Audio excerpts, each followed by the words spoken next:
So hello guys, welcome back to my YouTube channel. আমি আজকে আরও একটি গল্প নিয়ে চলে এসেছি, কিন্তু আজকেকার গল্পটা থাকবে একটি শিক্ষণীয় গল্প। আজকেকার গল্পটা কোনো ভূতুড়ে বা কোনো অন্য ধরনের গল্প না।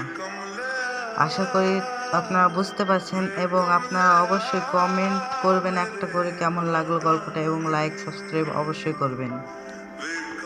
আর বেশি বকবক না করে চলো গল্পটা শুরু করা যাক। একটা গ্রামে একটা মধ্যবিত্ত পরিবারের ছেলে ছিল, যে প্রতিদিনই রাত 10টার পরে বাড়িতে আসতো। কিন্তু তার বাবা বকাঝকা করতো, কিন্তু সে তার বাবার সাথে তর্কে জড়িয়ে পড়তো। এমন করে সে সবারই সাথে খারাপ ব্যবহার করত। যখন সে তার বন্ধুদের সাথে আড্ডায় বসতো, তখন সে সব বন্ধুর থেকে একটা বন্ধুর সাথে অনেক বেশি খারাপ ব্যবহার করত। এমনভাবে তার দিন চলছিল, সে সবার সাথে খারাপ ব্যবহার করতে থাকছিল। সে একদিন অসুস্থ হয়ে পড়ল এবং ডাক্তারখানায় গেল। ডাক্তারখানায় গিয়ে তার ক্যান্সার ধরা পড়ল। ডাক্তার বলল যে তুমি আর বেশি দিন বাঁচবে না, কিছুদিনের অতিথি, হয়তো তুমি 5 থেকে 6 দিন বাঁচবে।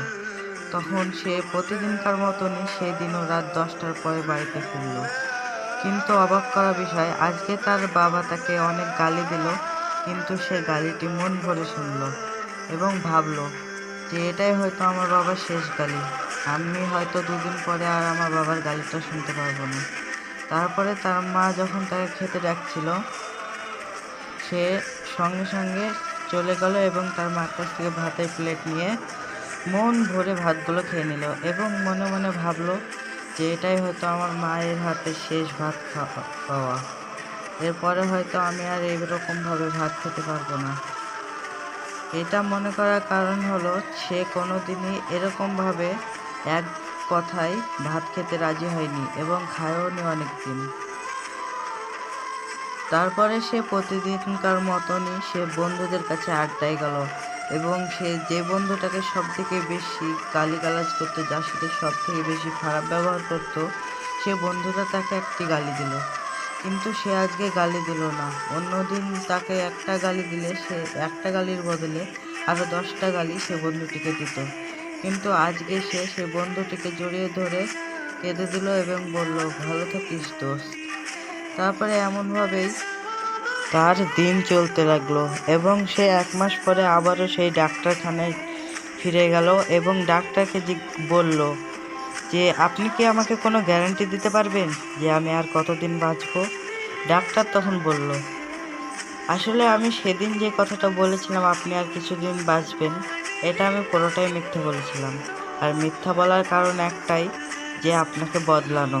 আপনি আগে সবার সাথে খারাপ ব্যবহার করতেন, কারো কোনো কথা শুনতেন না, কিন্তু আপনি যখন জানলেন যে আপনি আর কিছুদিনের অতিথি, তখন আপনি সবার সাথে ভালো ব্যবহার করা শুরু করলেন।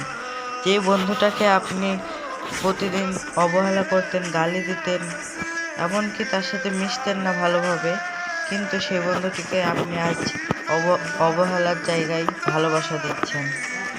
এই গল্প থেকে আমরা একটাই শিক্ষা পাই, যে মানুষ যদি মরণের কথা স্মরণ করে চলতো, তবে কারোর প্রতি কারোর অভিযোগ থাকতো না, কারোর সাথে কারোর দ্বন্দ্ব বাঁধত না, এমনকি কেউ কারোকে এড়িয়ে চলতো না।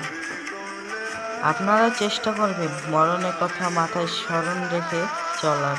হয়তো আপনি আজকে আছেন, কালকে নেই, সেটা কিন্তু কেউ গ্যারান্টি দিতে পারবে না।